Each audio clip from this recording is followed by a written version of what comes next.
O sea, yo pertenecía al grupo juvenil amigoniano del reformatorio. Yo mandaba una carta al Papa mensual en el tiempo que estuve en el reformatorio. Usted comienza a convivir con el sacerdote. ¿Por qué tiempo estuvo usted? Hasta los 17. El amigo mío me dice, pero Javier, me pregunta y me dice, Javier, una pregunta, ¿qué está pasando contigo? Porque él no me veía con novias, no me veía con exes. Cuando entonces se voltea la página y yo empiezo a amenazar al padre para que el padre me empiece a dar para yo poder seguir consumiendo y vendiendo. Pero en el Redford él era uno de los que la compraba para que nosotros la consumiéramos. El padre Jaina Mosa, que tiene el conflicto con la pareja que lo estaba amenazando aquella vez, que él lo mata y lo mete en un tanque, yo sabía todo lo que, no lo que él hacía, sino quién era él. Y cuando entonces explota la bomba, yo digo, ¡ay Dios! Usted iba a un convento de mujeres. Sí. ¿Qué pasaba en aquel lugar? En ese lugar había muchos desastres entre el padre, nosotros y las monjas de ese lugar. Intentó matar a su mamá. Yo lo intenté envenenar varias veces. ¿Qué hizo? Yo le eché veneno a la comida de él. Lo que pasa es que yo escuchaba una voz que luego entendí que era Dios, que me decía, ¿lo vas a matar a los dos? Comparta la transmisión. Hay un testimonio que yo no lo he escuchado, quiero escucharlo junto con ustedes. No es fuerte. Y sé que será de gran bendición para nuestras vidas, especialmente para la familia. Amén. Especialmente para esa relación entre padres e hijos. Hijos y padres. O sea, es algo que sé que va a bendecir nuestras vidas. El pastor dio como quien hizo un Picasso la semana pasada, el jueves, y yo me quedé, digo, wow. O sea, no conozco esa parte y quiero escuchar este testimonio junto a ustedes. Jairo, ¿estamos ready con la cita ya? Claro, niño. No, ya le dije a Esther. Daniel, capítulo 4. Daniel capítulo 4 versículo 2 y la palabra del Señor se lee y dice, conviene que yo declare las señales y milagros que el Dios Altísimo ha hecho conmigo. Sí, ese texto me gusta mucho porque habla de expresarnos las cosas que hemos vivido y lo que Dios ha venido tratando con el tiempo en la vida de cada uno de nosotros. ¿Se me puede dar un poquitito de instrumental, por favor? Y quiero que juntos escuchemos este poderoso testimonio. Pastor Javier Peralta. Bien, mayormente yo hablo de mi testimonio, siempre hablo de la parte inicial. Yo siempre he creído que es como más importante el por qué llegaste que a dónde llegaste realmente. Llegué a hacer muchas cosas en mi vida fuerte, viví un mundo bien complicado, pero lo que me llevó allí fue pues la disfunción que había en mi hogar. Una pregunta, ¿de dónde viene usted? San Cristóbal, la ciudad de San Cristóbal. ¿Cómo fue su niñez? Bien difícil, te lo explico. Yo fui maltratado físico y emocionalmente durante años. O sea, maltratado por mi papá específicamente. Yo soy de un barrio difícil de San Cristóbal. Se pudiera decir que uno de los barrios más difíciles de la ciudad. Allá en San Cristóbal hay, digamos que algunos 5 o 6 barrios que son súper difíciles. Y para ese tiempo estaba entre ellos el de Pueblo Nuevo, San Cristóbal. Yo soy de Pueblo Nuevo.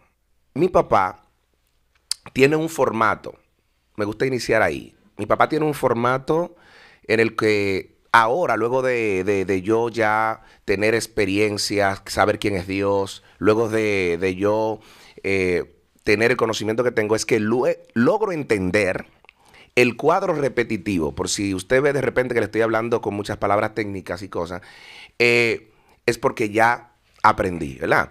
Mi papá repite conmigo un cuadro familiar. O sea, él fue maltratado también por su mamá. Mi papá tiene la cabeza marcada de las pedradas que tiene su mamá le daba cuando lo mandaba a ciertos lugares a hacer algo, lo que sea. Y entendía que lo mejor para poder sacar lo mejor de mi papá era corrigiéndolo de esa manera. Maltratándolo físicamente. Exacto. Tú sabes que en Dominicana, y no sé si también en otros países se da igual, pero allá los papás eran bien fuertes con los muchachos. Okay. y repetían cuadros. Y no solamente el papá, sino también la mamá. En este caso, la mamá de mi papá fue que lo maltrató porque él no se crió con su papá. Pero él entendía, la mamá entendía que para poder criar a un muchacho, a un hombre, había que tratarlo fuerte obligatoriamente. Y más ella sola, me imagino. Y más como era ella sola, de esa manera. Entonces, mi papá, yo le veo ahora, después de grande, yo me pongo a buscarle y veo todas las marcas que tiene en la cabeza y siempre recuerdo, ya somos muy buenos amigos, pero siempre recuerdo el trato de él hacia mi persona y las palabras que él utilizaba cada vez que se acercaba a mí con el maltrato que hacía sobre mi persona. ¿A qué edad inicia usted a entender que hay un maltrato hacia su persona, pastor? A los 10 años, más o menos. ¿Qué pasa a sus 10 años? 10 años. Bueno, a los 10 años yo empiezo como a enamorarme, a gustarme, muchachitas. Y no me dejaban salir de mi casa y yo veía que otros niños salían. Y eso me lleva a despertarme. Yo digo, wow, pero ¿y por qué yo no salgo? Yo duré mucho tiempo, o sea, durante toda esa niñez, recibiendo golpes fuertes de mi papá, pero como que lo veía parte de lo normal en la casa. Con dolor, obviamente. Pero cuando salgo a las calles, que yo veo que los niños tienen la libertad que yo no tengo, entonces cuando yo empiezo a pensar y digo, pero eso nada más a mí. También cuando empiezo a observar que a mis otros hermanos eso no le está pasando. Yo soy el único hijo de esa pareja, de mi papá y mi mamá. Okay. Mi mamá tiene 3 hijos más, pero no son hijos de mi papá. Ellos no reciben eso porque ellos se convierten en rebelde, porque no aceptan que uno que no es su papá lo trate de esa manera. O sea, ellos no están viendo un padre, sino un padrastro castigador. Ellos están viendo exacto, ellos están viendo el abuso. Yo no, porque soy el más pequeño de todos. No estoy viendo eso, simplemente sé que me están haciendo eso porque quizás veo que todo lo que estoy haciendo está mal. Pero lo único que yo hacía era jugar mucho. Pero mi papá entendía que no podía jugar de más o no debía hacer cosas de más. Okay. Por ejemplo, por decirte algo, digamos que mi papá llegó a la casa y cuando él llegó yo no estaba, porque estaba jugando con un muchacho, con un niño, sea al lado de la casa, lejos de la casa, donde quiera. Y si él llegaba y yo no estaba, eso era seguro que mi papá tenía que darme una golpiza. Pero cuando hablamos de golpiza, quizá la gente dirá, no, lo agarró y le dio con una correa, como le dan a cualquier muchacho. No, estamos hablando de sacarme sangre y gritarme y decirme hasta que no te saque la sangre mala, no voy a dejar de sacarte sangre. O sea, ¿qué sangre mala? O sea, cuando tú lo que eres un niño. Usted era abusado físicamente por su padre hasta llevar al punto de hacerlo sangrar. Exacto. Luego, exacto. ¿qué sucede luego de que usted está viendo esas etapas? Bueno, cuando yo veo que mi papá hace eso, pero déjame decirte algo más antes de llegar hasta ahí. Porque fueron las cosas que me pasaron, que yo lo vi como maltrato, era cuando yo veía también que él me hacía cosas y no quería que otros lo vieran. Por ejemplo, mi mamá o las mujeres dominicanas, muchas de ellas para ese tiempo, eran como este tipo de mujer que si el marido decía algo, aunque no le gustara, eso era. O sea, si el marido le daba una pela al niño fuerte, ay, pero no le dé así, que sé cuánto, pero eso era. Entonces, cuando yo veía a mi papá, después de esos 10 años en adelante, que yo veía a mi papá tratar de meter su dedo, esta parte de acá, meterla en mis sienes, apretando mi cabeza contra la pared y mirando a ver si alguien venía y decirme hasta que tú no me entiendas, no te voy a soltar. Y yo verle su cara tan fuerte sobre mí y su dedo, esta parte del dedo, presionarla de la pared y tratar como de hundir el dedo.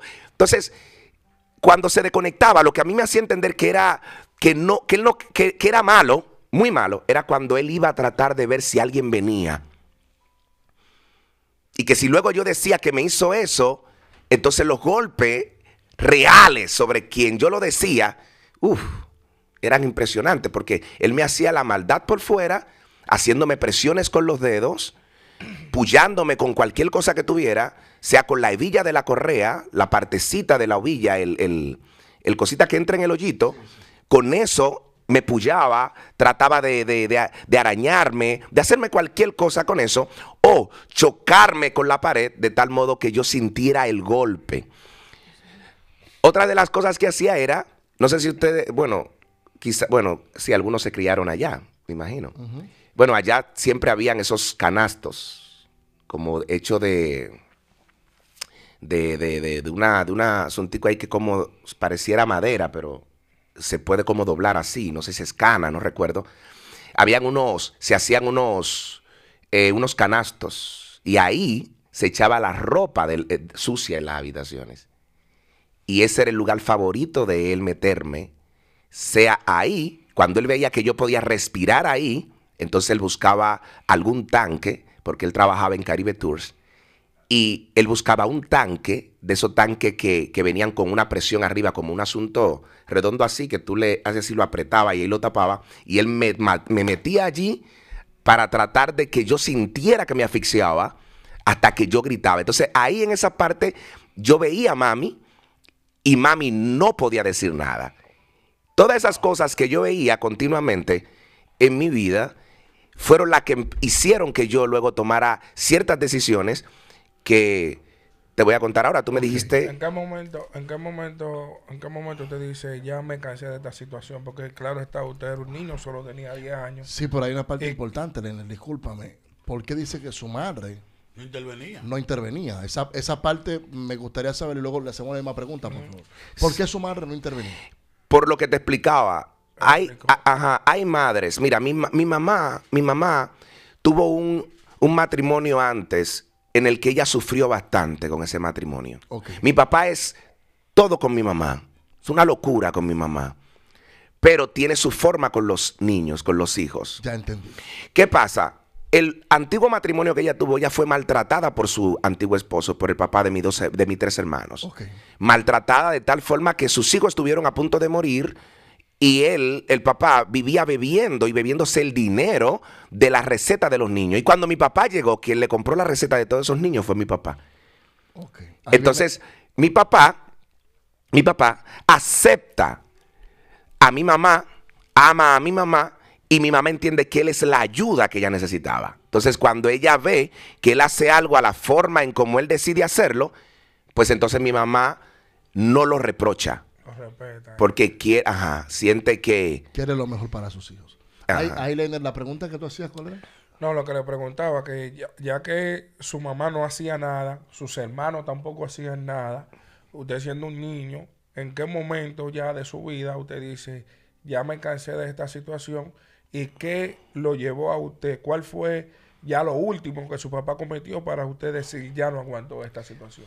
Bien, es cuando un día yo quería salir de la casa, pero él me dijo que no iba a salir. Era fiesta de carnaval. Yo siempre, después de un tiempo, me disfrazaba mucho de Diablo Cojuelo en Santo Domingo. Pero un día mi papá, yo le digo, pero yo puedo. Yo quiero, porque mis amiguitos están allá afuera. Y él toma un guayo. Él lo acostumbraba a hacer, pero ese día él dijo, lo vamos a hacer diferente. Él tomó un guayo, me sacó a la calle, desnudo, y me hincó sobre el guayo en el medio del sol, en la parte de afuera, con una piedra en la cabeza. ¿Qué edad tenía usted ya en ese momento? Yo tenía 11 años, 12. Tenía. Pero no solo eso, porque eso yo le estoy contando esas cosas que él hacía de momento, pero yo vivía en mi casa amarrado con cadena. Yo vivía amarrado con cadena. Yo dormía al lado de la perra de Lassie, que vi en mi casa. Yo vivía al lado de Lassie. Mi casa estaba dividida 2 aposentos. El aposento de atrás servía de cocina y era casi patio. Y allí dormía, en esa parte de esa habitación, estaba la cama, la perra estaba en una esquina y yo estaba en la esquina con la perra. Yo comía con la perra, estaba amarrado con la perra y solamente me desataban cuando yo iba a la escuela. Wow. Durante mucho tiempo yo duré así. Amarrado al lado de unos perros. Exacto. Todavía, una pregunta. Él consideraba que tú eras un niño especial. ¿qué lo llevó? ¿Qué tú entiendes hoy que lo pudo ya haber llevado a él a ese tipo de atrocidades? Y comparte esa transmisión, disculpe, porque este testimonio está muy impactante. Muchas personas en Latinoamérica que nos están escuchando, y quizá hay padres que entienden que están haciendo lo correcto con sus hijos. Vamos a ver las consecuencias No, y a personas ese que- maltrato, luego que sucede. Esa pregunta que Personas hace que Jairo está vivieron de interesante. eso. Yo entiendo, como le expliqué al principio, ahora es lo que yo entiendo. Yo entiendo que él repitió en mí un cuadro. Es lo mismo que hizo su mamá con él. Él lo hizo conmigo, pero él entendía que como hombre debía hacerlo aún más fuerte, porque él no cuenta lo que su mamá hizo. La que me dice que su mamá hizo con él fue mi mamá, que me dijo, mira, su mamá lo veía de lejos, que él lo mandaba, ella lo mandaba a comprar algo, y lo veía de lejos, que él se ponía a jugar en algún lugar y ella cogía una piedra y se la lanzaba de allá y lo rajaba. O sea, yo entiendo que eso fue lo que lo llevó a él a eso, porque yo no me consideraba, ni me considero, o no me consideraba, ¿verdad? Un niño especial, porque me gustaba mi escuela, me gustaba compartir, jugar. Sí era muy juguetón, exageradamente juguetón. O sea, yo me gustaba estar más jugando que haciendo cualquier cosa, pero entiendo que eso es algo de niño, no es nada, ¿verdad?, que un niño no haga. Entonces, de ahí es que tomo esa... entiendo que son las cosas con él. Javier, ¿cuál ha sido uno de los maltratos que a ti más te marcó? El que me haya amarrado durante tanto tiempo con cadena. Yo digo que ese para mí fue lo peor. Mi papá, es que es que él escondía la ropa mía donde la vecina al lado. Mi ropa, o sea, yo te estoy contando algo que mi mamá está viendo ahora, que mi familia está viendo ahora. Wow. Mami sabe, a mami a veces no le gusta que yo hable de ciertas cosas porque le duele. ¿Tú me entiendes? Pero yo digo que de alguna forma esto va a ayudar a alguien. Esas palabras que usan los padres sobre los hijos, no serás esto, tú serás un delincuente, tú serás aquello, tú no sirves para nada. Esas palabras rompen. Esas palabras no fácilmente se olvidan. Tú sabes que hay algo que es una de las cosas que yo he luchado durante toda mi vida. Y el día pasado yo estaba en la iglesia, puse lo que es la escuela del alma. Y yo traté de hablar de ese cuadro, porque yo tengo un cuadro semejante, pero con mi mamá, que falló. Porque son padres que tienen características psicópatas. O sea, cuando tú estudias ese perfil, más que una persona que fue víctima de una madre, hay un psicópata detrás. Pasa que ese individuo canalizan su fuerza y su odio hacia uno de los hijos. Exacto. Entonces ese que es perjudicado, porque es el cuadro que tú presentas. Quizá un hermano tuyo te escuche y diga, no, pero ese no es papi. Sí, de hecho, tú no eres víctima. de hecho, él tiene más hijos aparte y ellos ninguno pasaron por lo que pasé yo. O sea, Eduardito, Massimito, Flor, Giselle, ellos ninguno vivieron eso que yo viví. Cuando yo los conocí a ellos, que decidí buscarlos, yo les pregunté y yo les dije, ven acá, ¿y cómo es papi con ustedes? ¿Cómo los trata? Sí, porque la característica y no, con ellos no fue igual. La característica del psicópata es que todo ese odio va a encontrar una sola persona. Una sola persona. Entonces, eso que él hace con esa persona, cuando esa persona lo presenta a otro, no lo creen. No lo creen. Nadie te va a creer un testimonio de esa forma. Y es lo difícil también. Entonces, te pregunto, Javier, tú después de adulto, ahora en esta etapa de adulto, eres cristiano, eres pastor,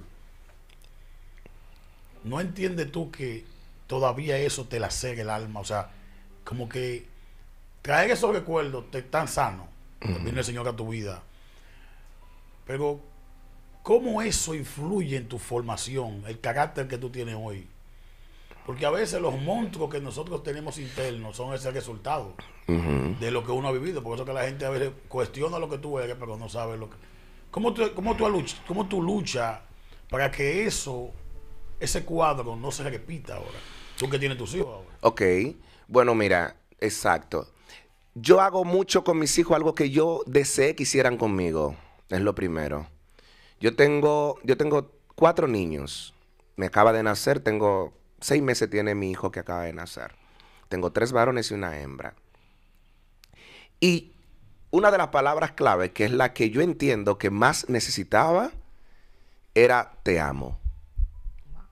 Te amo. Yo luchaba por escuchar a alguien que me dijera yo te amo.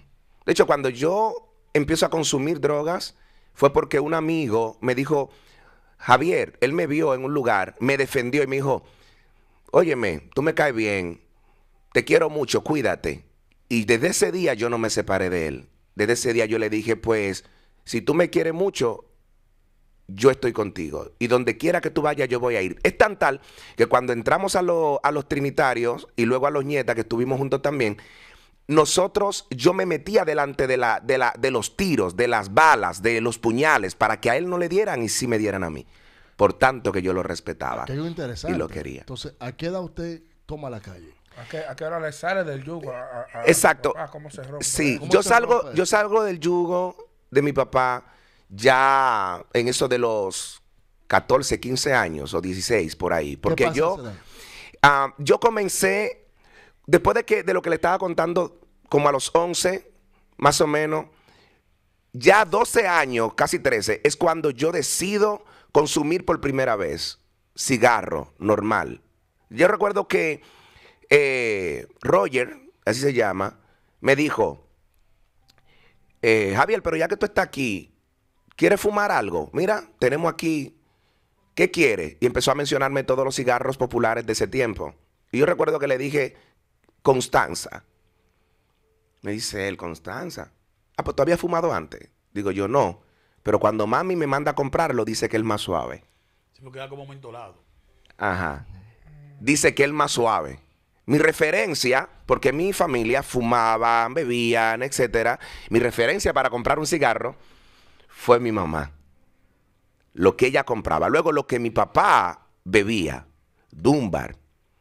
Para ese tiempo. Eso ya ni se ve. O sea que el whisky de esa época, el papá veía eso. ¿no? Dunbar. Mi papá un día dice, yo estaba jugando en un lugar, nada, como muchacho normal. Salí a jugar. Habíamos salido para una casa, una fiesta de un amigo. Mi papá me había comprado una chancletica samurái. Alguna gente no sabe lo que es eso, quizá después se suba una foto de que es una samurái. Aquí hay, aquí hay. ¿Aquí hay samurái? Están abajo. Están abajo. ¿En serio? En mi En oficina. su oficina. Oh, esas samurái te desbaratan los pies y no se desbaratan ellas. Los papás, para economizar y vergar rápido, te compraban esa samurái. Yo recuerdo que con esa samurái y unos pantaloncitos cortos, me fui a elevar Chichigua para un play. Papagayos. Papagayos le dicen. Y cuando estoy por ahí me ensucio bastante. Y cuando yo supe que mi papá llegó, yo estaba tan emocionado, yo supe que mi papá llegó a la fiesta y yo vine corriendo y le dije a mi papá, papi, fui a abrazarlo, a decirle te amo. Ya yo, 13, 14 años, abrazarlo. Y él cuando lo voy a abrazar, me agarra y me aparta, me jala, me toma por la oreja, me mete para una habitación y me dice, no te atrevas con ese sucio a decir que tú eres hijo mío aquí. Ahí es donde viene el rompimiento de todo. Wow. Señores, mire, compartan esta transmisión porque esto está serio. Hay 800 y pico de personas. Denle like, denle me gusta, compartan la transmisión que hay miles de personas que tienen que escuchar esto. O sea, usted jugando, siendo Yo estaba niño, jugando siendo niño normal, ya estaba con cierta atracción a la calle, ya porque lo que veía, No, lo ya- que me decían. ya había probado algo afuera con los amigos. Exacto. De repente entonces veo que mi papá me dice, no te atrevas. De hecho, en un encuentro es cuando Dios me sana a mí eso, porque después de que yo me convierto, eso no había sanado. Es en un encuentro que de repente yo veo una, como la apariencia de alguien que me dice, ven y ve. Y yo como que vuelvo a ese día y me dice, yo te perdoné, perdónalo ya. Y ahí es donde yo sano eso. ¿Se te hizo, 3 o 4, 5 años después de ser cristiano. se te hizo un poco difícil aceptar la paternidad, por así decirlo, de Dios, ya que venías de un rompimiento con tu padre? ¿Se te hizo difícil eso? No. Son cosas diferentes. No. Ya eso ahí no se me hizo difícil. Pues mira, te explico. Ok. Cuando mi papá hace eso, yo salgo corriendo. Me voy. Recuerdo que me caigo en el play había una botella de vidrio, de un ron rota y caigo sobre la cabeza y me rajo. Yo tengo ahí un abierto de ahí y se raja la pierna. Mi mamá, y con todo eso me pongo a tomar con los muchachos que estaban ahí. Me llevan rápido al médico y no cojo anestesia. Me duele. Maldigo al tipo que me está dando los puntos. Y el tipo que maldigo, al día siguiente tuvieron que operarlo como de 7 cosas donde lo abrieron, que se volvió un estropajo después de eso. Jamás fue el mismo. Y mi mamá se sorprendió porque era enfermera desde ese tiempo. Y yo recuerdo que después que salí de ese lugar y me sané, jamás Javier Peralta volvió a ser el mismo. Ya yo entré a niveles de conflictos en la casa, en la calle. Ya yo quería consumir otras cosas. Empecé a robar todo lo que había en la casa. ¿Cómo fue su primer robo, su primer delito? ¿Lo recuerda? Sí, claro. Yo al primero que le robé fue a mi hermano. A mi hermano. Le cogí unos tenis, ¿cómo eran? Dios mío, ¿cómo es que se llaman? Uno de muchos colores. Bueno, unos tenis, lo vendió. ¿Okay? Sí, no, esos tenis carísimos para ese tiempo. Y yo agarré y me los llevé, los tenis, y prácticamente los regalé. Solamente por fumar. Wow. ¿Hubo algún otro abuso en su vida que le haya marcado?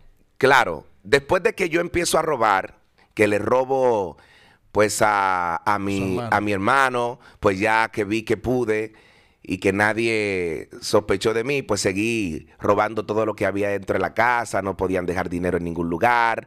Al dueño de la casa donde vivía, que era un hombre tullido, que usaba un aparato con discapacidad, ese hombre me le metí en la casa durmiendo y le llevé el dinero de todos los pagos mensuales que tenía guardado. Él tenía casi un año guardando pagos mensuales de 3 casas y yo me los llevé todo. Y ahí es donde mi papá entiende que no puede conmigo y me lleva al reformatorio. ¿Qué pasa en ese reformatorio? Al Instituto Preparatorio de Menores Refor en San Cristóbal. Allí en el reformatorio yo llego y nada, mi hermano ya estudiaba ahí.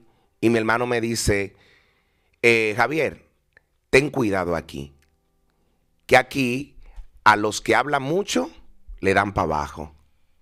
Esa es la palabra que mi hermano me dice. ¿Esa expresión le quiere decir abusan de ellos sexualmente? Sí, no, que los matan, que le quitan la vida. Ok. Permiso. Explico porque tengo que hacerle esa pregunta. Exacto. Tengo personas de diferentes culturas y no van a entender el término le da para abajo. Por Exacto, eso sí. tengo que preguntar para aclarar, porque hay un público que necesita que se le explique. Sí. Continúe, dígame. Entonces, ahí me dice, le dan para abajo al que habla mucho aquí. Yo le dije, no hay problema. A mi hermano nos tocaba estudiar en la mañana en el reformatorio. Cuando entramos, yo dije, bueno, pues aquí lo que tengo que hacer es agarrar y al que sea más fuerte de aquí, de los chamaquitos, del área donde yo estoy, agarrar y explotarlo. Y darle golpe. En el término de esa jerga dominicana. Sí, jerga dominicana. A golpearlo hasta tomar el control. Hasta tomar el control. Y eso fue lo que hice. Había un chico que le llamaban en la escuela como unos muñequitos que estaban sonando mucho en ese tiempo, Rayo de Plata, que eran los supergalácticos. Unos muñequitos. Ajá. Y había uno allí que era el jefe llamado Rayo de Plata. Al jefe en el Refor de los muchachitos le llamaban Rayo de Plata. Okay. Y yo pregunté dónde está. Y fui donde él estaba. Lo agarré sin preguntar. Le di golpe. Y de ahí en adelante me empezaron a llamar Rayo de Plata. Empezaron a respetarme. Pero yo observé algo que pasaba que me llamó mucho la atención. Como ya yo estaba involucrado en muchas cosas, yo dije, yo necesito seguir haciendo más. Entonces me encontré con alguien que era amigo de mi hermano, amigo de un grupo de jóvenes de allá, de San Cristóbal, que se beneficiaban de él.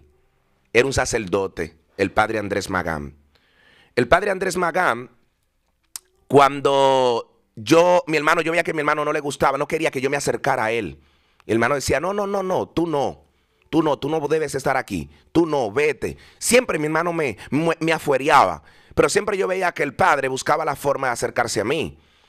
Y yo, pues un día dije, pero déjame yo acercarme El sacerdote. Al sacerdote. Porque ellos eran amigos, él los llevaba a lugares, a compartir, a comer, a hacer muchas cosas, de todo. Y yo decía, wow, pero Roberto tiene dinero, mi hermano, por ese sacerdote. Él tiene de todo, él consigue de todo. Y como yo necesitaba estar involucrado en todo, un día dije al padre, lo vi, estábamos levantando la bandera en el Redford, y lo vi, y me acerqué, y él me dijo, oh, yo pensaba que tu hermano nunca iba a dejar que tú te acercaras a mí. Y yo le dije, mi hermano no tiene nada que ver. Yo quiero ser amigo de usted también. Al sacerdote. Al sacerdote. Usted le dice, yo quiero ser amigo suyo también. ¿Qué sucede en esa amistad con el sacerdote? Entonces, cuando yo me acerco a él, al sacerdote, y empezamos a tratarnos, me llevaba a muchos lugares, yo comía de todo, y un muchacho pobre, sin dinero, empezaba a mandarle dinero a mi mamá, yo llevaba parte de la casa de mi mamá, sanidad, asunto de llevarla al médico, y de todo era con el dinero que conseguía con el sacerdote. Y el sacerdote, cuando vio que yo me beneficiaba con esto y me interesaba, entonces ahí empieza lo que es vivir una vida escondida conmigo, donde entonces yo empiezo a ser violado por ese sacerdote. O sea, una pregunta, Javier, una pregunta. No sé si puedes subir el micrófono, que la gente que está bajito. ¿Tu madre nunca te preguntó de dónde provenía ese dinero que tú llevabas? Sí. Lo que pasa es que como ya el sacerdote era amigo de la casa y había ayudado a mi hermano y le ofreció a mi hermano a llevárselo a España y un sinnúmero de cosas, pues entonces, si algo llegaba dinero si llegaba dinero allá del Redford, de allá del sacerdote, pues no había tanta investigación.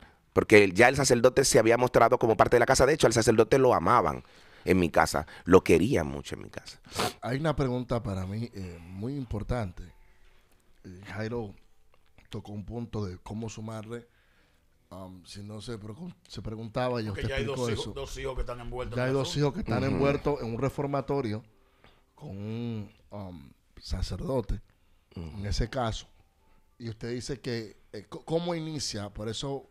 ¿Cómo inicia esa relación luego de que usted ve que usted dice que él vio que usted se beneficiaba del dinero? Exacto. ¿Qué él le daba? ¿Qué propuesta? ¿Qué le decía a él para que usted recibiera el dinero? ¿Qué usted le preguntaba a él si él quería algo a cambio? Usted simplemente veía en él una figura paterna que no tuvo en el momento con usted y quizás eso fue lo que usted vio en el sacerdote. Realmente. O sea, él me trataba muy bien, me trataba como un hijo también. Me llevaba a lugares que yo nunca había ido. ¿Usted sabe lo que para ese tiempo tú entrar a Casa España? O sea, Sí, Casa España todavía en la Pampa. ¿Me entiendes? O sea, él era socio de Casa España. O sea, yo podía entrar a Casa España cada vez que yo quisiera. ¿Entiendes? Yo disfrutaba de esas piscinas en Casa España. Estamos hablando que usted tenía 14 años de edad. Exacto. Para ese tiempo yo tenía 14 años de edad. Wow. Y yo me empiezo a beneficiar de todo eso, o sea, viendo eso, cuando se hicieron, allá se hacían cosas, ¿cómo te digo?, nuevas, y nosotros éramos los primeros que la teníamos en las manos. O sea, yo manejaba dinero para ese tiempo, mucho, o sea, mucha cantidad de dinero en mis manos, siendo yo un niño. Entonces es donde yo accedo a lo que él me ofrecía y luego entonces a entrar en intimidad con él. O sea, ¿qué le dice él a usted siendo un niño de 14 años, reconociendo la posición que él tiene como una figura en una entidad religiosa que es para hacer un bien social y para cooperar para que las personas se acerquen a Dios de una forma u otra? ¿Cómo viene esa propuesta indecente, literalmente, hacia su persona, siendo apenas un adolescente, un niño de 14 años de edad, que en su inocencia viene golpeado por su padre, viene arrastrando con situaciones ya psicológicas? ¿Cómo él se acerca a usted? ¿Qué le dice a usted para llegar ahí? Bien, no es lo que dice, es cómo actúa. Es cómo actúa, no es lo que dice ni siquiera. Es que ya el cazador sabe que la persona está interesado en algo que él tiene. Entonces empieza a tocar, empieza a meterte en lugares íntimos, secretos, de forma paulatina. Eso no fue algo de inmediato. hay que entender algo. El micrófono, acércate, por favor. No está todo bajito ahí. Porque No, está alto. ¿Qué sucede? Hay un perfil de esos pedófilos que no es el caso nada más de Javier. Esa gente, ese sacerdote y otros más, y pastores también, están metidos en San Cristóbal. O ¿Ese sea, hombre en está ese vivo todavía? tiempo, No, en ese él murió de momento, cáncer. murió. Ok. ¿Qué pasa? El perfil es ir dándole regalos al niño, congraciándose con el niño, con los familiares, creando un perfil de que cuando el niño algún día pueda hablar, nadie del entorno le crea. Le crea, exacto. Y primero, o sea, no es que van... De hecho, cuando yo un día de que para tener intimidad, no, eso es paulatinamente. Cuando yo le dije a mami sobre eso, mami no lo creía. O sea, él tenía cuando mi mamá yo le dije, Disculpe, él estaba en el mismo reformatorio, había una parroquia. No, en el mismo Reform. Ahí viven ellos, ahí viven todo eso. Tú sabes, ellos tienen su lado de habitación de los sacerdotes. Todo eso, ese pasillo está lleno de habitación de los sacerdotes, pero él era el padre, ¿cómo se llama? El general, o sea, él era el padre superior. Él era el padre superior. O sea, estaba él como padre superior de la institución y estaba Luis Avicente Avendaño, que era el otro padre que estaba encargado de la dirección de la escuela, porque ellos son de los terciarios capuchinos, de Luis Amigó. O sea, yo pertenecía al grupo juvenil amigoniano del reformatorio. Yo mandaba una carta al Papa mensual en el tiempo que estuve en el reformatorio. Para decirle cómo iba el grupo juvenil amigoniano de los terciarios capuchinos en San Cristóbal. Wow. Entonces, él empieza esa relación, te comienza a convivir con el sacerdote. ¿Por qué tiempo estuvo usted? Hasta los 17. 3 años, prácticamente. Hasta los 17. Los 17 es que el amigo mío me dice, pero Javier, me pregunta y me dice, Javier, una pregunta, ¿qué está pasando contigo? Porque él no me veía con novias, no me veía con esto, pero él veía que a mí me gustaban las mujeres, que yo hablaba de esto y lo otro. Y él decía, pero ¿y por qué tú no te metes? O sea, con una muchachita de esta. Yo tenía una novia que duré alrededor de 5 o 6 años con ella, pero no era más que besito y cosas, aunque éramos, tú sabes, éramos bien chamaquitos, pero ya la adolescencia, o sea, ¿cuál muchacho no está haciendo de todo? Entonces, él me preguntó un día y yo le expliqué a él. Y le hablé todo, le di los datos de todo, y él agarró y me dijo, no, pero a ti no te gusta eso. Yo le dije que no, yo le dije, realmente no, yo lo que no quiero es perder. Le dije, y él me dijo, pero ahora podemos ganar más. Y es cuando entonces se voltea la página y yo empiezo a amenazar al padre para que el padre me empiece a dar para yo poder seguir consumiendo y vendiendo. O sea, pero cuando usted dice para usted poder seguir consumiendo y vendiendo, significa que en ese periodo de esos 3 años, usted ingresa al mundo de consumir las drogas, superfacientes. Sí. ¿Cómo usted inicia dentro del reformatorio y qué le prohibía a usted? Oh, pero en el Reform él era uno de los que la compraba para que nosotros la consumiéramos, los que estábamos ahí. Porque es una de las partes para ellos chantajear al niño.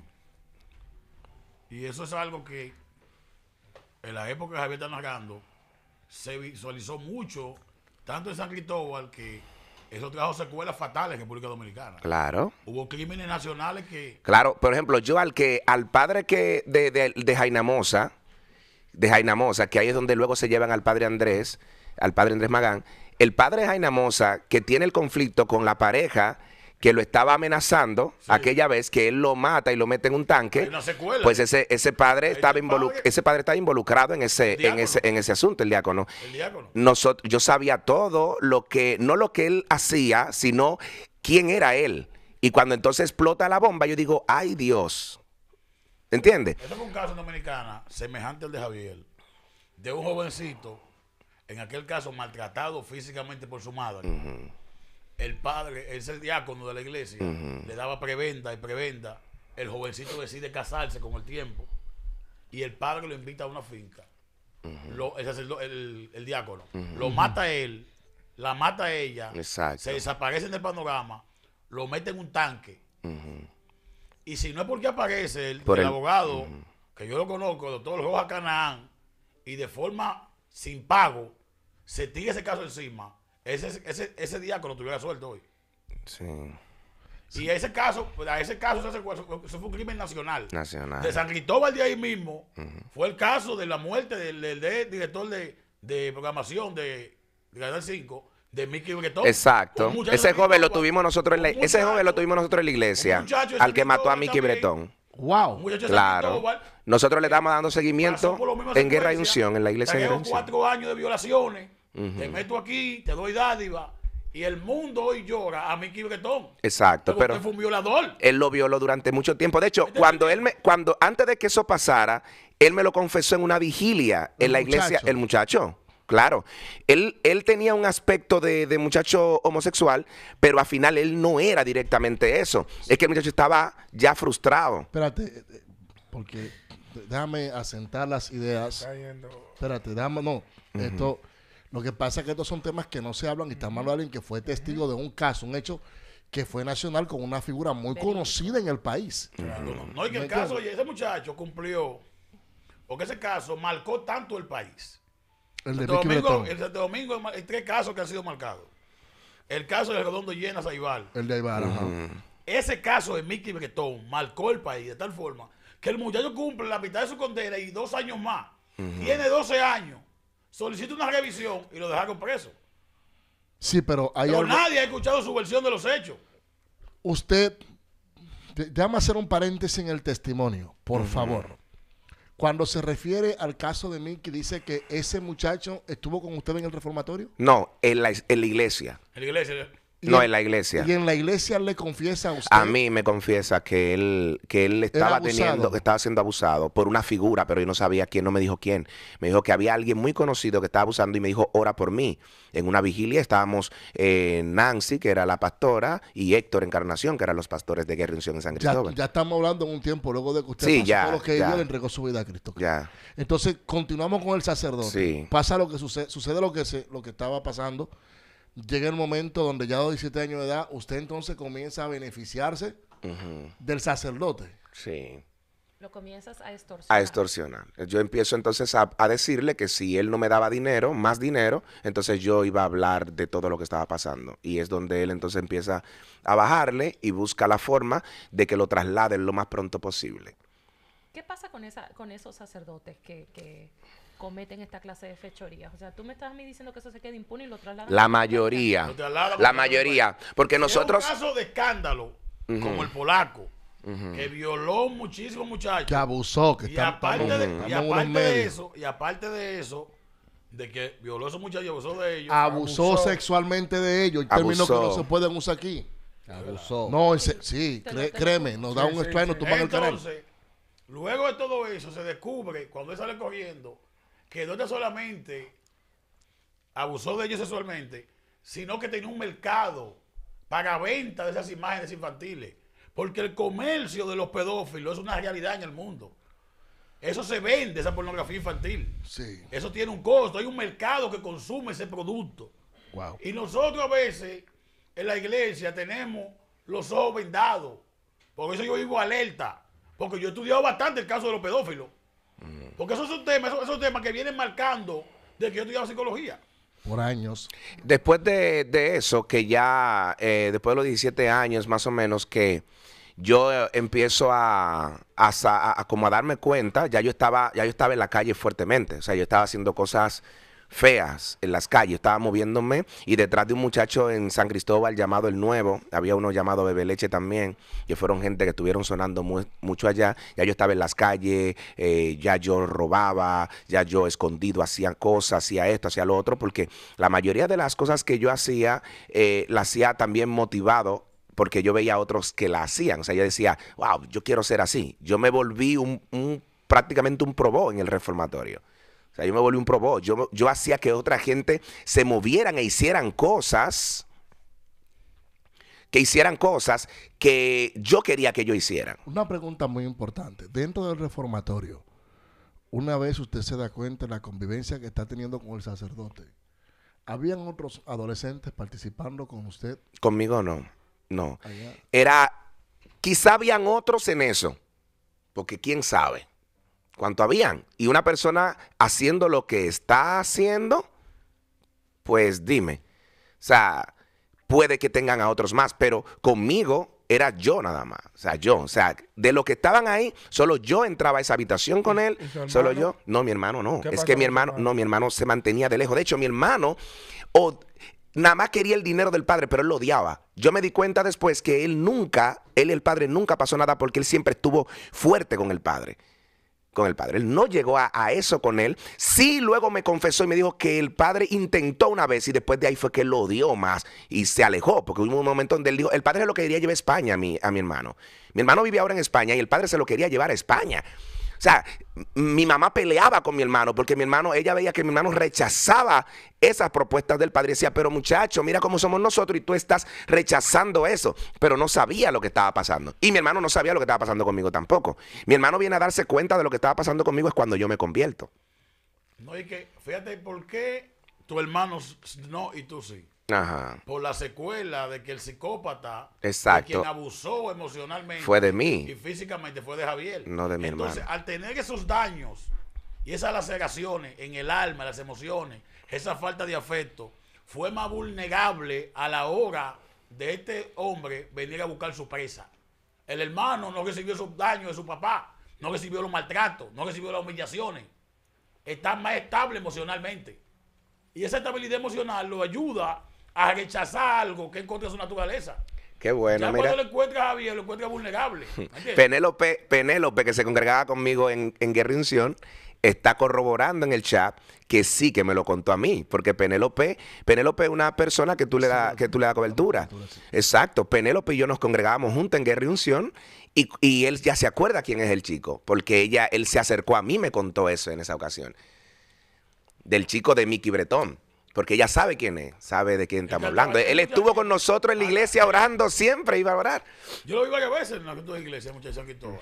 ¿Por qué cantaba música urbana? Está empezando ese proyecto. Y como en mi iglesia cantaba música urbana, él estaba en eso, muchacho. Y nadie ha querido escuchar su versión. No, nadie. Si escuchara, 12 años en la cárcel, exacto, si escuchara la versión cuando viene a estar, lo ayudan a salir más temprano, durara menos tiempo allí. Pero ¿quién lo quiere escuchar? Si fue una figura que él mató. Pero ¿dónde la mató? ¿Dónde lo mató? En una cabaña. Menor de edad. Exacto. Nadie habló de eso. Bueno, eso- después de ahí, no sé si seguimos ahí o perdón, qué. sí, porque hay un detalle. Sí. De una forma u otra, esta radio es una voz dentro del evangelio, como emisora cristiana. En broma y en serio, es una parte muy seria porque vemos un joven que le quita la vida a una persona que está cumpliendo una condena y ustedes dicen que nadie ha escuchado la versión No he escuchado de eso. él. Nadie. Ojalá y alguien... Después de 12 años, solicitó para ver si podía salir. Les ratificaron la condena. Sí, porque muchos medios muy populares en el país y periodistas Tienen el Sa- acceso no, de salieron entrada. Todo en el mundo defensa lo de amaba. él. Oye, todo el mundo lo amaba a ese pana. Salió en defensa de Sí, ese pero y no hombre. era. Pero ¿y cómo? Ese Fue hombre era un el que país tenía uno. corrupto, de Relato. nosotros. Relato. El que entretenía a uno con Era mini Novaro. películas. Relato, Con mini sí. películas. No, Ya claro que se era metía. él. Yo sé a quién se trata. Exacto. Entonces, Continúe. ¿qué pasa? Luego que ya eso pasa, entonces el mismo chico es el que me insta a mí a algo que también entiendo que debo contar, que fue parte de la travesura que se hicieron bien fuerte, que era cuando íbamos al convento que está en Baní.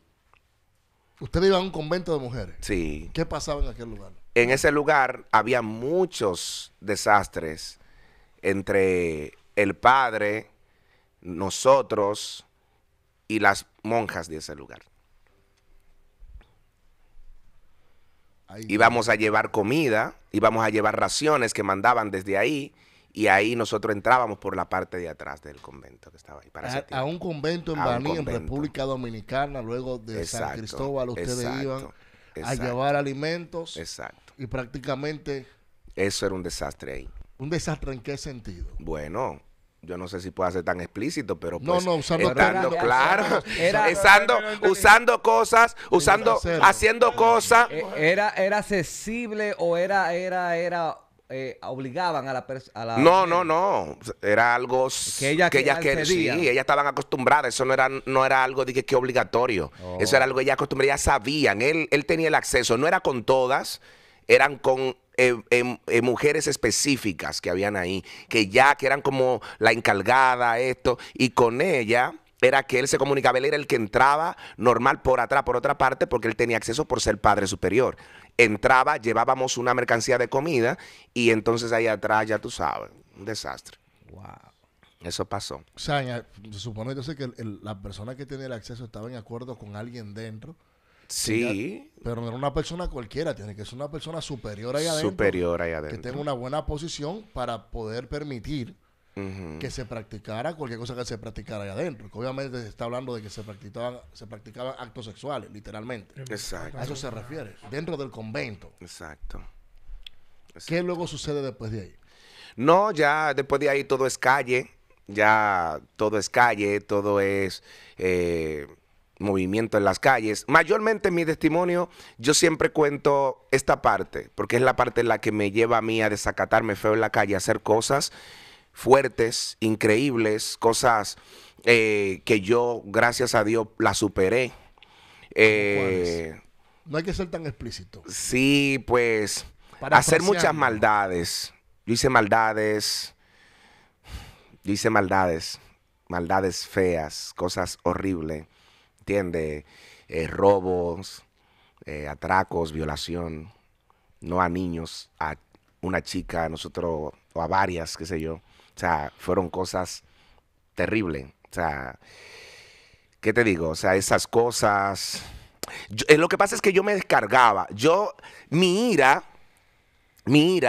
todo el odio que yo tenía por dentro, yo tenía que descargarlo sobre alguien. Mira, es tan tal que yo daba golpe a las paredes en mi casa. O sea, mira mis manos, ¿eh?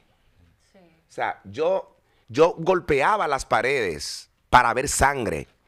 O sea, yo peleaba en las calles solo por ver sangre. Yo sacaba un machete solo por ver sangre. Yo apuñaleaba a una gente solo por ver sangre. A mí me pasaban por el lado, habían chamaquitos que me pasaban por el lado, yo le entraba galleta y lo pullaba. Solo por ver sangre. Solo por ver sangre. O sea, yo peleaba con más de una persona yo solo por ver sangre. Entré un tiempo al boxeo y solo fue por ver sangre. ¿Me entiendes? Era algo que yo debía hacer y debía ver. ¿Me entiendes? Una pregunta importantísima. Usted dice que hizo muchas cosas en la calle y en esta parte de lo que es el testimonio suyo en cuanto a la familia, lo vivido en un reformatorio, lo vivido en un lugar donde hay monjas. ¿Cómo usted conoce a Cristo? Exacto. Pues un día, yo borracho y pues endrogado, en la tarde me craqueé, que era crack con lo que bregaba. En la mañana, tempranito, me bebí una 18 cervezas, tranquilito. En la mañana, sentado en un colmadón. En la tarde, me doy cuenta que una chica, que era mi novia, se había convertido. Y yo voy a sacar a esa muchacha de la iglesia. Usted va a la iglesia a sacar. A sacarla. A sacarla. Cuando voy a la iglesia, voy borracho también. Voy con otros chicos que fueron conmigo. Y recuerdo que ese día, cuando estamos sentados ahí, yo veo a la muchacha ante la iglesia, se sentaban de un lado los hombres, de otro lado las mujeres. Y yo recuerdo que en esa iglesia veo a la chica del otro lado y uno de los muchachos me dice, mira a la muchacha allá. Y yo le hago seña, te vas conmigo. Y hay una mujer ahí que me está haciendo seña que no, una señora me está haciendo seña que no. Y yo estoy armado, yo tenía una pistola. Y me hace señal que no, yo saco la pistola y ella saca la Biblia. Y me dice, ya no se va, desde allá dentro del culto. Y es cuando los muchachos, después que están haciendo el llamado, que estamos esperando el momento del llamado, los muchachos que están ahí deciden convertirse. Y andaban conmigo, ellos deciden convertirse. Y dicen, yo no aguanto más, dicen ellos. Y se desarman y se convierten. Los muchachos. Los muchachos que fueron conmigo. Que fueron con usted a acompañarlo para sacar a la joven de la iglesia. Sí, acompañarme para sacarla literal. Nosotros la íbamos a sacar de la iglesia. Ella no iba a seguir siendo cristiana porque ella era mi novia. O sea, y yo entendía que ella no podía ser cristiana. Además, yo no creía en la iglesia evangélica. ¿Por qué usted dice que usted no cree en la iglesia evangélica? No, porque a mí me hicieron entender que la iglesia evangélica era una iglesia, ¿cómo te digo? Una discoteca, una iglesia mala, una iglesia esto, porque tocaban demasiado.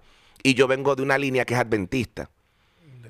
¿Me entiendes? Entonces, la iglesia adventista estaba en una esquina y siempre se quejaban los pastores adventistas de los ruidos que hacía la iglesia de William en la calle, en una calle San Cristóbal, la calle 3 Osvaldo Basil, por ahí. Entonces, ¿qué pasa? Cada vez que yo pasaba, yo decía, esta gente está loco. Entonces, yo recuerdo que yo molestaba mucho a los evangélicos y le daba pedrada nada más para escucharlo decir, reprendo al diablo. Y yo le tiraba, hacía cosas O sea, tremendas. usted agarraba a los evangélicos, le daba una pedrada. Ajá, y yo nada más lo escuchaba decir, reprendo al diablo, y yo me reía diciendo, oye, di que el diablo y soy yo, o sea, cosas así. Demonia. Entonces yo, ese día, Ay, Dios. lo de ese día fue fuerte. Vamos a ver si alguien se atreve a creer esto, porque eso fue lo que me pasó a mí. Y por eso es que yo soy tan pentecostal, ¿entiendes? Renovado. Porque es que lo que me alcanzó a mí ese día, yo no puedo negarlo. ¿Qué sucedió ese día? Mira lo que pasa, yo no estoy sobrio. O sea, yo sé que estoy mal, yo bebí primero cerveza en la noche, luego bebí amaretto con leche en la tarde, luego entonces me craqueé, luego bebí unas cuantas cosas ahí para sentirme happy. Y cuando entro a la iglesia, yo no estoy bien. Sin embargo, cuando yo voy saliendo de la iglesia, luego que le digo al pastor, al copastor que está haciendo el llamado, le digo, yo no quiero a Cristo, yo no quiero eso, que voy saliendo, yo escucho la voz de Dios. Porque esa voz que me dijo a mí, Javier, y que yo me volteo y digo, ¿quién me llamó? Y el que está allá en el frente me dice, a usted nadie lo llamó, el que lo llamó fue el Espíritu Santo. Escucho de nuevo la voz de Dios 2 veces. Cuando voy llegando a la puerta, la señora me dice, usted no se va sin Cristo de aquí. Y digo yo, no me molesten, me están llamando. Y ella dice, a usted nadie lo llamó, y si alguien lo llamó fue el Espíritu Santo. Yo me volteo y escucho de nuevo esa voz que me dice, es tiempo de que prediques mi palabra. Y en ese momento es que yo salgo corriendo al altar, tembloroso, llorando, me tiro de rodillas y me siento sobrio. El pastor empieza a decirme a mí que repita, y todo el que está ahí repite conmigo, y yo dije, no voy a repetir nada, el que me habló que me vuelva a hablar. Eso era lo único que yo decía. Alguien me habló y todo el mundo, nadie te ha dicho nada. Y yo, sí, alguien me habló. La gente decía, bueno, pues fue el Espíritu Santo. Y le dije, pues que me hable de nuevo. Entonces la voz vuelve y me habla y me dice, te amo y te perdono. Dile lo mismo a tu papá. Wow. Ahí es donde yo salgo corriendo, me voy a mi casa, llego donde mi papá, la iglesia, como sabía quién yo era, salieron corriendo detrás de mí. Llegamos a mi casa, ellos están afuera, yo entro a mi casa, busco a mi papá y lo abrazo. Mi papá me levanta, me pega del espejo de la habitación y me dice, suéltame. Yo le digo, yo te amo. Y él me dice, no, una gente que ha intentado matarme no puede decir que me ama. O sea, Eso lo pasamos por alto. Eso lo pasamos. Wow, o sea, usted intentó matar a su papá. Yo lo intenté envenenar varias veces. ¿Qué hizo? Yo le eché veneno a la comida de él. Lo que pasa es que yo escuchaba una voz que luego entendí que era Dios, que me decía, lo vas a matar a los dos. Porque mi papá no come nada sin darle de comer a mi mamá. Y entonces era cuando yo iba corriendo y le sacaba el veneno a la comida.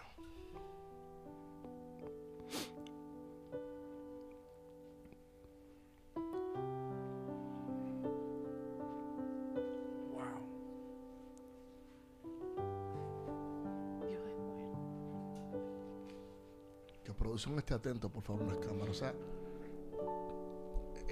yo estoy cuando él hablaba que salió alguien sintiendo a Dios hace rato en esa expresión. Usted dice que escuchó esa voz y usted fue y le decía, lo vas a matar a los dos. Lo va a matar a los dos. Entonces ahí yo iba rápido a mi casa, de nuevo me devolvía, y como yo sé que él comida manoseada no la tocaba, yo le metía la mano a la comida y sacaba el veneno y la botaba cuando llegaba. Decía, alguien tocó mi comida, yo no voy a comerme esa comida. 3 veces lo hice porque yo entendía que él no me amaba y que mientras él estuviera vivo yo no iba a tener vida tampoco. Todo mi odio era hacia él. Todo mi odio era hacia alguien que decía ser mi papá. Entonces, como él es blanco, yo entendía que entonces yo, cuando viene a ver, no era su hijo. Entonces, por eso yo hacía lo que hice. ¿Cómo tu papá acepta tu perdón? Porque tú nos dijiste que ya tienen una mejor relación. Sí, Entonces, muy ¿cómo bien relación. ¿Cómo él llegó a aceptar ese perdón? No, ¿y cómo culmina eso cuando él le dice que Lo pegó de la pared. lo pegó a la pared y su papá le dijo, suelta? Exacto. Entonces, en ese momento, cuando pasa eso, o sea, él se emburuja conmigo porque yo lo quiero tener abrazado, pero él quiere que yo lo suelte. Y yo estoy desesperado diciendo que lo amo. Entonces, cuando de repente me suelta, se va, yo me quedo afuera dando gritos. Mi casa no estaba terminada todavía. Estaba como a medio, un lado habitación, el otro lado de mejora, como tratando de terminarla. Y yo estaba ahí tirado dando gritos y mami va. Y es cuando mami se acerca a mí y me dice que qué pasa. Y mami creía que era que me había dado algo, o una sobredosis o algo por el estilo. Y en ese momento yo le digo, no, nada de eso. Nada de eso. Alguien llegó a mi vida y me habló. Alguien me cambió. Me dijo, yo sé que tú estabas bebiendo con tu hermano ahí arriba. Y yo le dije, mami, ya yo no estoy borracho. Yo estoy normal. Yo estoy sobrio. Y mami me dice, no, pero ¿y cómo va a ser que una gente con tanto mal en su corazón hacia su papá ahora quiera decirle que le ama? Entonces yo le dije, alguien me habló y mami a mí me decía, pero ¿y quién fue que te habló? Y ahí es cuando yo salgo afuera y le pregunto a la gente que está ahí que cómo se llama el que me habló. Y la gente me dice Jesús y yo le dije, ese fue el que me habló.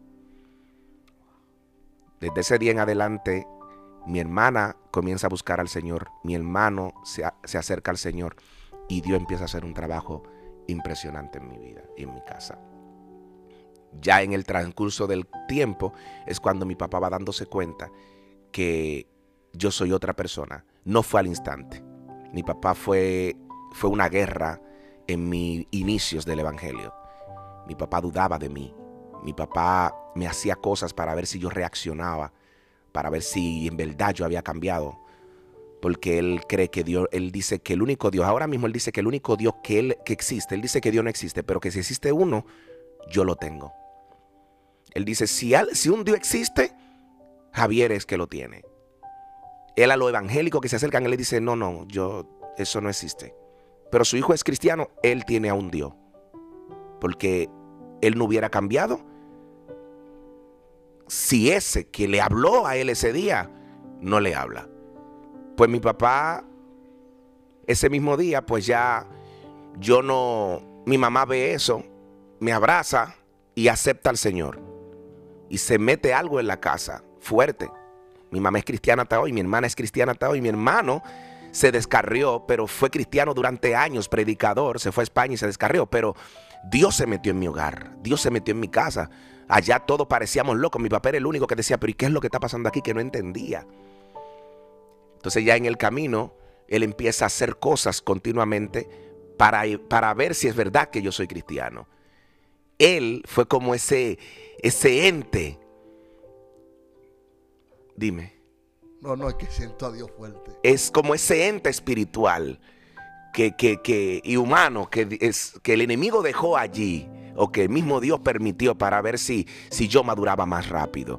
Pero siempre eso era continuamente. De hecho, la golpiza que ya no me daba, me la intentó dar ya siendo yo cristiano. En una ocasión yo estaba planchando una ropa para irme para la iglesia. Y él se acercó a mí porque escuchó que mi mamá me llamó y yo no lo escuché. Yo no lo escuché. Y él se acercó a mí y me dijo, tu May te está llamando. Y yo le dije, no la escuché. Y me dio una bofetada. Ya yo con 21 años. Porque me convertí a los 19 en el 2002. Con 21 años me dio una bofetada que me viró. Me agarró y me trayó de la pared. Agarró unos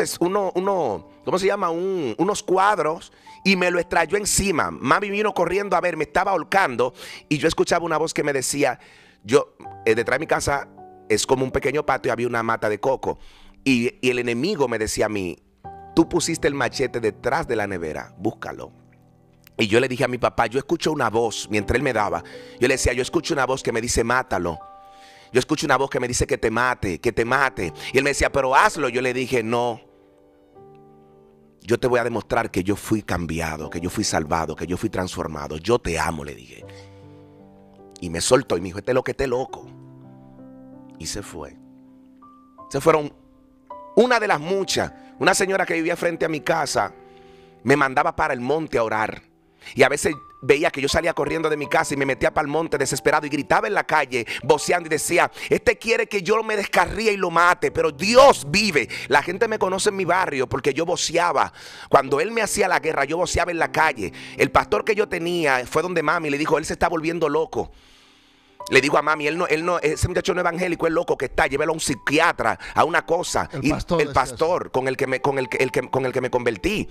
Yo me pusieron a predicar una iglesia cerca de allá y me pusieron a predicar frente a la casa de Gongo, de un ex brujo. Donde iba Luciola Echavarría, donde iban todos esos peloteros a consultarse en los cantines. Y por una palabra, porque yo lo llamé por su nombre, a él, el pastor agarró y fue corriendo y dijo, quítenle el micrófono. Empezaron a tirar pedradas, cosas, y dijeron que yo estaba loco. Se regó en todos los lugares, ese tipo está loco. Lo paran en los lugares a predicar y empieza a llamar a la gente por su nombre, a decirle cosas, a desenmascararle las cosas que son evidentes, pero a anunciárselas. Sin embargo, se dieron cuenta que yo tenía razón cuando le quemamos el altar al brujo 2 días después. Pero él decía que yo vivía metido en un monte, que qué tanto monte, que qué tanta ayunadera, que qué tanta oradera, que era loco, que yo estaba. Mami llegó a creer que en realidad yo estaba loco, porque yo vivía metido en un monte. O sea, yo vivía metido en ceniza. Cuando mami veía que yo estaba quemando carbón para echar en un saco ceniza y metirme para un monte a tirar ceniza en el piso, en el suelo, con una ropa de silicio negra y tirarme ahí por día, darle grito a Dios, quítame las drogas, quítame el deseo de andar en las calles, quítame esto, quítame aquello. Y que de repente ese pastor no entendiera y le dijera a mami, ese tipo está loco. Y que cuando yo salga de ahí, mami lo único que quería era meterme para un manicomio, una cosa. Yo no estaba loco, yo estaba ansioso de ver a Dios, deseoso de dejar las ansias de droga, de calle, que me atacaba, que me marcaba, que me buscaba. Y los mismos religiosos creían que yo estaba mal. Hasta que Dios hace lo que tiene que hacer. Y hoy por hoy, mira lo que somos. Gracias al Señor. Necesito que en producción estén trabajando. No sé dónde está Jesse. Por favor. Está ahí. Ay, qué unción muy fuerte ahora mismo.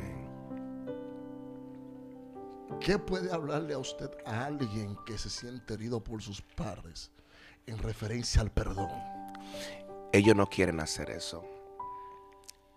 Hay una fuerza, hay algún espíritu, algo que los lleva a eso. Hay una conducta, son conductuales, puede ser. Si no son por espíritu, son conductuales. Algún cuadro se repite.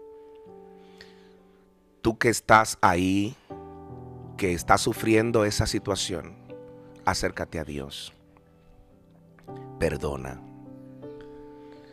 Perdona porque ellos no quieren, pero escapa. Busca ayuda. Acércate a alguien que te pueda abrazar, que te pueda dar la mano, pero acércate a alguien correcto, porque si es incorrecta la persona te va a llevar por peores caminos. La venganza no es buena. El repetir los cuadros no es bueno. Si sabes que hay alguien que te está diciendo que tú puedes y te quiere avanzar por cosas correctas, acércate a esa persona. No te quede ahí. Esa persona quien te está maltratando te puede matar, aunque no sea sus verdaderas intenciones. Cualquier cosa los está llevando ahí. Sería muy bueno que te refugies en el Señor.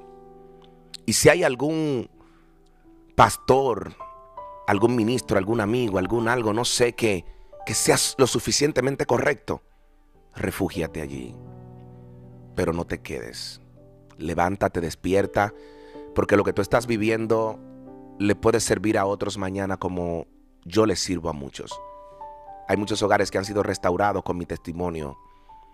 Hay muchas familias que han vuelto a ser familia luego de que han visto que el enemigo le está dañando el hogar de alguna forma, luego de este testimonio. Entonces Tráeme mi cartera, Daniel.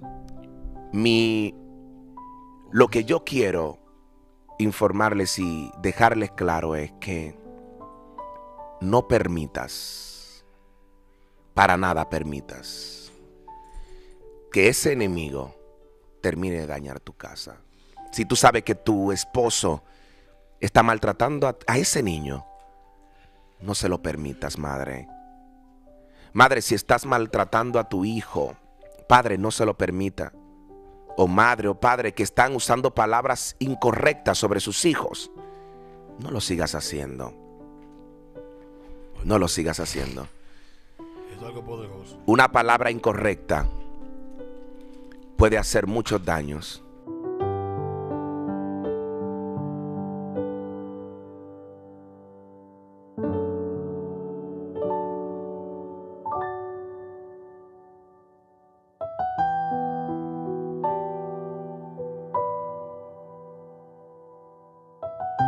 Yo tengo una batalla con Dios porque Dios me está diciendo, tú tienes un dinero que tienes un compromiso. Yo lo sé, pero Él tiene un compromiso, le hace falta un dinero para resolver algo. Y Dios me dice, dale $1000. No me pregunte, Miguel, dale, porque Él tiene que resolver algo. Y escucho a Dios diciéndome, Él tiene 9 días preguntándome, Señor, ¿cómo voy a resolver esto? Óyeme bien. Y Dios me dice, ya Él se va. No sé qué día el pastor vaya a hacer, escucho, ya Él se va. Saca $1000 y dáselo, porque Él tiene que resolver algo. Miguel, dáselo. Que tú no sabes para qué yo te puse a poner ese dinero en tu cartera. Dáselo. Entonces, aparte de eso, escuchar hablar del perdón, escuchar hablar de la restauración con su padre. ¿Qué es lo que está pasando aquí, Dios mío, en la atmósfera? Por eso cuando Jesse me hizo seña del timer, del tiempo, yo le dije, no, vamos a continuar. Que sea la voluntad de Dios. ¿Me entiendes? Pero aquí hay gente que nos está escuchando, que quizás tiene un hijo y no sabe por lo que pasó, hombres y mujeres, que quizás fueron abusados por una persona en su niñez y están siendo libres, van a poder perdonar a otros hoy.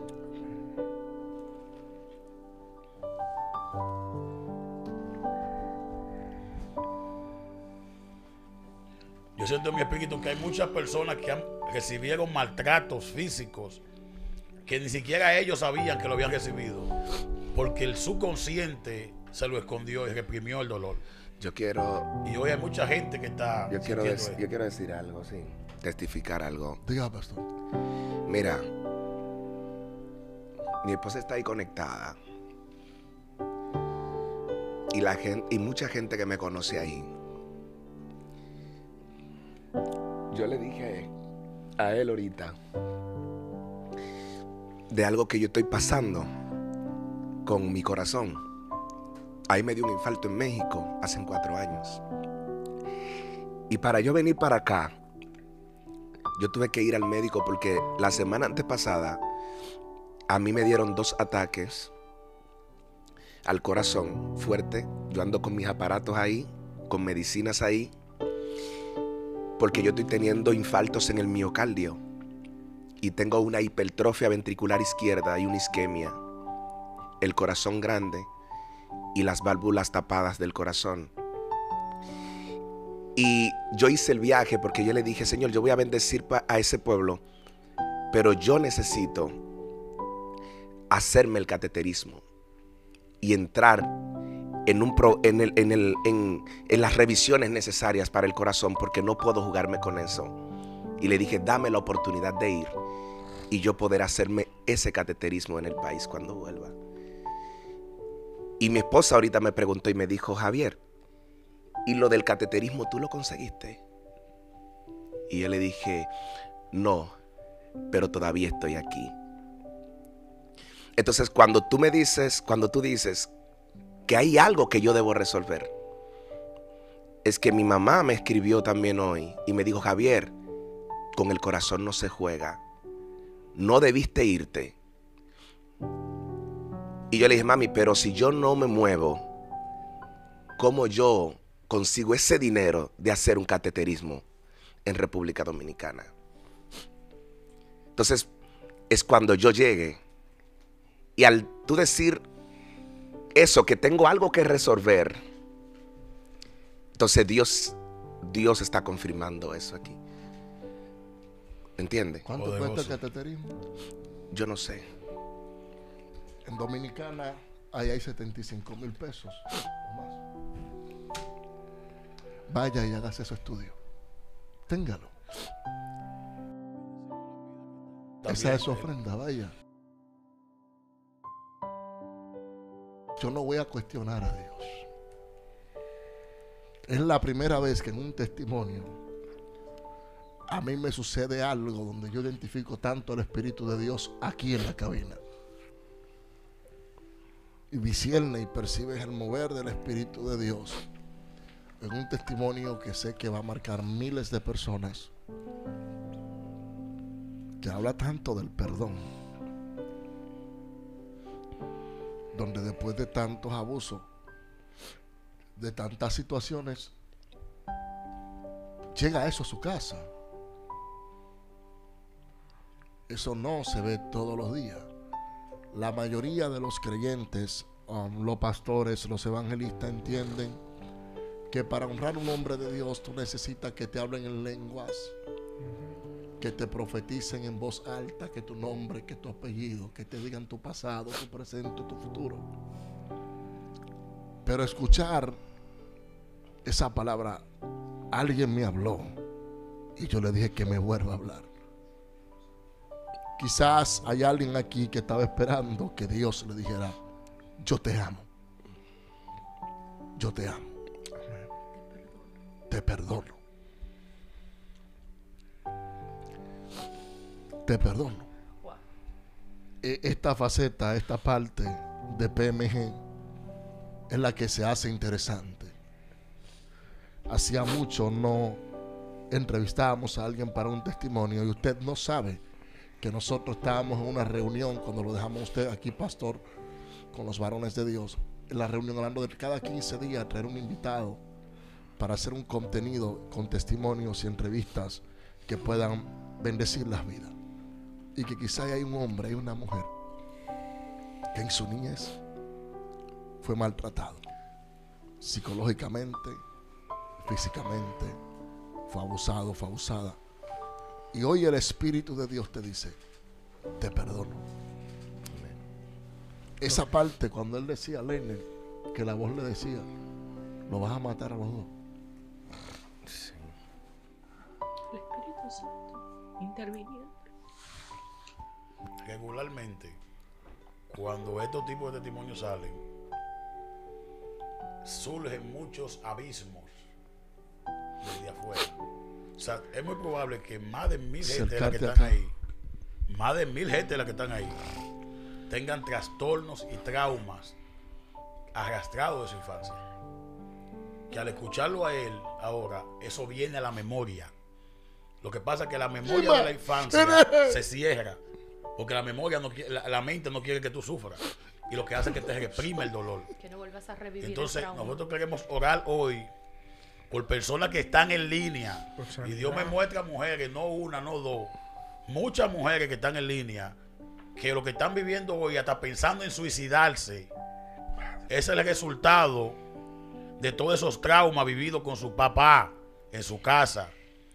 Niñas que fueron manoseadas y hoy tienen problemas por tener relaciones sexuales con su esposo como resultado de eso que traen en el alma, de eso que tú arrastras de la infancia.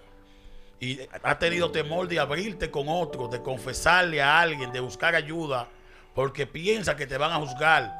Porque ¿cómo le dices tú a tu pastor que tú fuiste manoseada por tu papá sin ser vista con malos ojos? De hecho, Hoy nosotros queremos orar por ti. De hecho, hay gente que fue libre y no se atreve a dar estos testimonios por lo que van a decir los cristianos, los pastores, los que lo escuchan, que creen que no, que qué sé yo, que este tipo de cosas No quieren verse como no la víctima. no quieren verse como la víctima. Y te lo digo yo porque yo soy de una gente que siempre he testificado. Yo siempre he testificado, porque yo digo, yo soy libre. Y a veces hubo una ocasión que alguien me llamó y me dijo, tú que saliste de la homosexualidad, quisiera que tú me expliques tal cosa. Yo le dije, no, yo nunca fui homosexual. Pero cuando escuchan que alguien ya de una vez entienden que ya tú tienes una condición y cosas, entonces no quieren testificar por el miedo al que dirá. No importa lo que otros digan, no importa lo que otros piensen, quien necesita tu testimonio va a estar ahí pendiente. Y aquí no estamos tratando de sanar al que quiere criticar la condición que tú puedas tener hoy. Aquí estamos tratando de ayudar con el testimonio a quienes quieren salir de ahí. Hay que se han refugiado porque hay conductas del presente que la gente no entiende, que por más Espíritu Santo que te tenga, por más que te imparta, por más que te ore, los abismos en el alma, las perforaciones en el alma tienen que pasar por ciclos de sanidad. Amén. Por ciclos, por terapia, por liberaciones, ciclos, periodos. O sea, no es algo de la noche a la mañana, es algo que inicia con la confesión, con identificar el mal, tú mirarte hacia adentro. Toda esa gente que está ahí, que está escuchando este testimonio, que lo escuchó hoy, que en su vida le pasó algún trauma a temprana edad y que ese trauma le perforó el alma de tal forma que ha complicado sus relaciones en el presente. Aprovecha esta atmósfera que el Padre abre, este portal de luz para iniciar con un ciclo de sanidad. Amén. Oramos por personas que han sido maltratadas, manoseadas, violadas, abusadas física y verbalmente. Mira, tú dijiste lo Y que que es no una persona, tienen. Jairo. Sí. Perdona, ¿Qué dice que esa fue, que pasó Eso por estoy eso. leyendo ahí. Hay más de 500 personas ahí en línea que han sido maltratadas. Yo te estoy diciendo, llévate de mí. Que cuando Dios trae esto aquí, es que Él abre. Lo que pasa es que la mente reprime el dolor. Yo vengo a terminar la escuela del alma y la gente, en medio de la terapia, de la liberación, la gente sacaba cosas que ni ellos se acordaban. La mayoría de personas que vienen de hogares disfuncionales han pasado por estos maltratos y estos abusos. Lo que pasa es que no tiene con quién hablar. ¿A qué se lo va a decir a un pastor? Mira, ahí hay varias personas que están hablando, están diciendo que pasaron por y hay cosas. 6 personas que han escrito Ellos que van a pasaron seguir por eso. testificando. Entonces, para eso Dios trae esta palabra. Para que tú tengas la valentía de buscar ayuda. Los problemas que tiene tu matrimonio hoy no lo va a resolver un psicólogo. Amén. Porque son situaciones que tú arrastras de tu infancia. Producto de maltrato, de violaciones, de abusos físicos, verbales. Que tú tienes eso anclado en tu mente, reprimido. Y que hoy necesita empezar la liberación con la confesión. Todo ciclo de liberación inicia con la confesión. Amén. Por eso la Biblia dice que el que encubre el pecado no prospera. El que encubre el error, el que encubre el maltrato, no siga guardando dolor, no siga guardando maltrato. Y tú, madre que está escuchando, Mientras no permita que ningún hombre, porque en este país hay ayuda. Si tú vives con un psicópata, con un narcisista, con una persona que abusa de ti, abusa de tus hijos, física y verbalmente, busca ayuda. No es tan solamente orar, eso es penado por la ley. Hay casos que se resuelven con oración y otras cosas hay que dejar que el gobierno haga su trabajo. Madres que sus hijos han sido violados por su propio padre y lo esconden. Abusado sexualmente. Lo esconden. Esconden esos abusos sexuales. Simplemente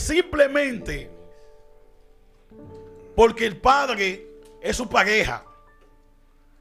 Tú necesitas empezar el viaje de la transformación, el viaje de la sanidad, el viaje de la liberación, para sacar toda esa oscuridad que hoy tú arrastras en el alma, porque todo ese residual tú lo has venido arrastrando. Y hoy oramos a Dios por sanidad, por empezar ese ciclo de sanidad del alma, para que tu alma se libere, para que tu alma se sane. Yo quiero decir algo más. Alguien preguntó ahí, que para mí es importante esa parte. Alguien preguntó ahí que si solo fue el Espíritu Santo o si yo tuve que ir a otros lugares. No descarto, ¿verdad? No descarto que Dios pueda usar a otras personas para darte ciertas terapias, porque el Espíritu hace lo que quiera y como quiera. Puede buscar a alguien, puede llegar un maestro, puede llegar algún especialista que te ayude con tu situación o lo que sea, pero en mi caso no hubo especialista más que el Espíritu Santo. Porque yo no estuve en manos de psicólogos, no estuve en manos de pastores. O sea, no hubo pastor que me ayudara, que me dijera, mira esto, a lo otro. No hubo. porque yo salí de la iglesia donde estaba, porque el pastor no entendía nada. No estaba capacitado. No estaba capacitado. Me fui a otra, que es donde, pues, ahí es donde Israel Garavito ve que yo estoy pasando por una situación con los pastores y me lleva entonces a su iglesia. Y allá en su iglesia es donde yo empiezo pues a tomar ya otros niveles, porque empiezo, sí, porque ya se hablan otro tipo de cosas. Oye, que el pastor Israel es una persona preparada. Ajá. No creo yo todavía. Exacto, exacto. Ese tipo de terapia, el caso de la persona que ha sido abusada,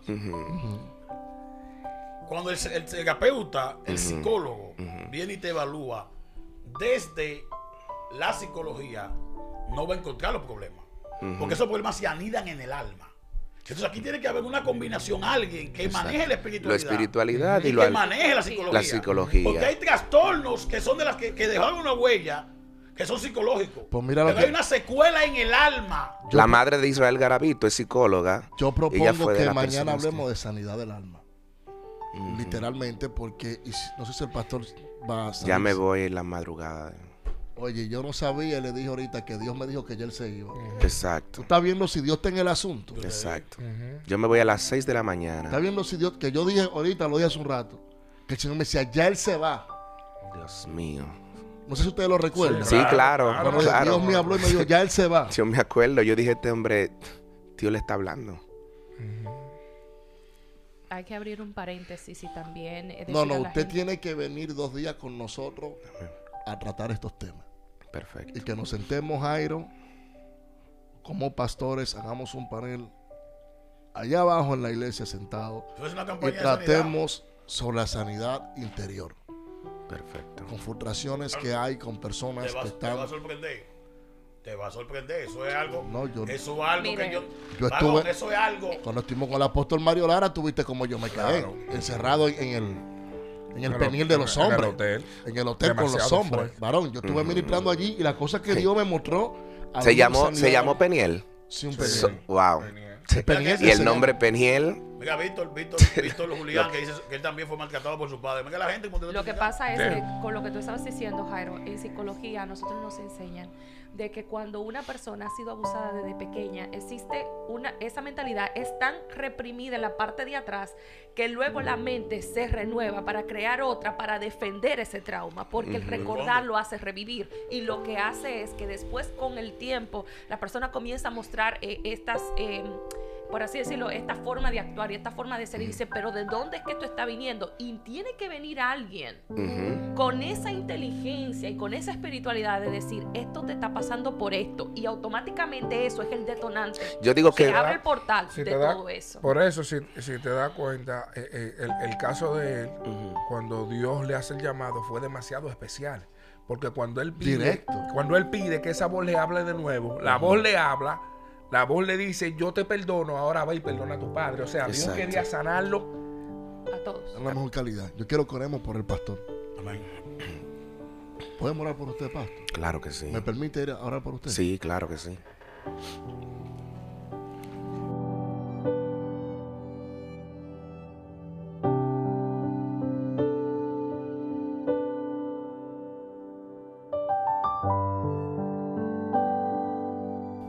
Padre, en el nombre de Jesús.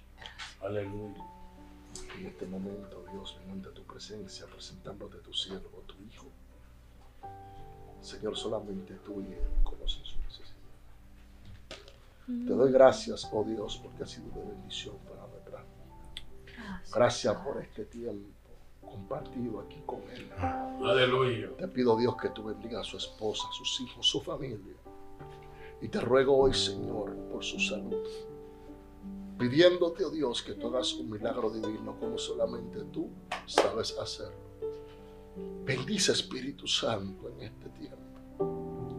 Glorifícate en una forma especial, Jehová. Y te pido, Señor, que seas tú pasando tu mano sanadora. Padre, gracias por lo que tú haces en él. Ponle un corazón nuevo, Espíritu Santo. Tomo, Dios, su pecho, sus venas, oh Dios, sus arterias. Y sé tú, Jesús, quien haga el milagro, Jesús. Confiamos en ti, en que tú te vas a manifestar como siempre lo has hecho. Y que tu espíritu se hace notorio. Bendito vaya que Señor. Gracias, oh Dios, porque tú pones a mano sanadora. Mira a su padre donde quiera que se encuentre. Presento su carga, amado Dios. Te presento su hermana.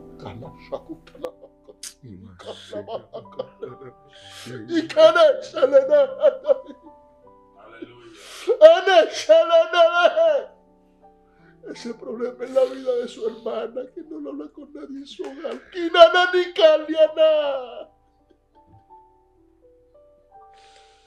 Tú sanas en aquel lugar y vas a cárnele. Y te glorificas, Jesús amado. En el nombre de tu amado Jesucristo. Te damos gracias porque tú lo has hecho y tú lo harás y lo seguirás haciendo. Aleluya. Amén. Amén.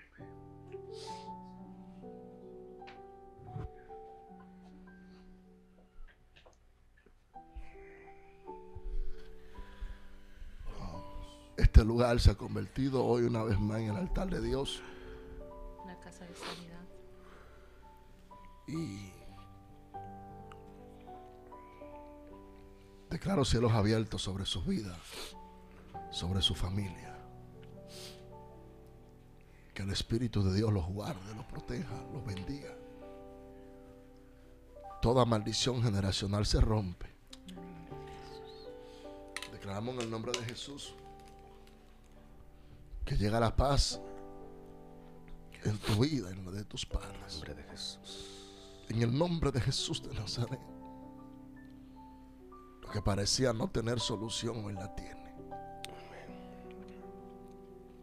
Que Dios sana las heridas de tu corazón. En el nombre de Jesús. Pasa un bálsamo al Espíritu Santo.